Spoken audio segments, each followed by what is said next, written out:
Hey foodies! Welcome back to Delicious Cravings, your go-to channel for delicious recipes. Today ay gagawa tayo ng mixed veggies with quail eggs. It's simple yet flavorful meal that's perfect for any occasion. Kaya simulan na natin. Let's prepare our ingredients. So as you can see, we have garlic, then onion, and then let's cube our ham as you can see in this video.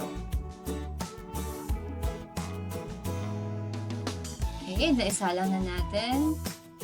Sa cooking pot, let's put the butter and then the garlic. Then, let's add the onion.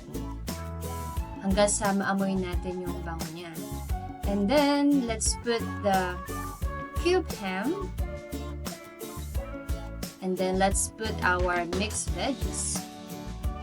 Sa part na to, this is just optional. So, you can actually use the chicken cube or depende yan sa panlasa nyo. Okay? And then here, I put the Knorr shrimp cube. Dagdag pampalasa lang syempre. And then of course, hindi makakompleta kung walang all-purpose cream. Halo-haluin lang natin siya kagaya na nakikita nyo. Then for finishing touches, let's put the 30 pieces quail eggs. And that's it. So thank you for watching. Remember, in this kitchen, it's all about spreading love and happiness through food. This is Delicious Cravings again saying, no hate, just love. Thanks for watching.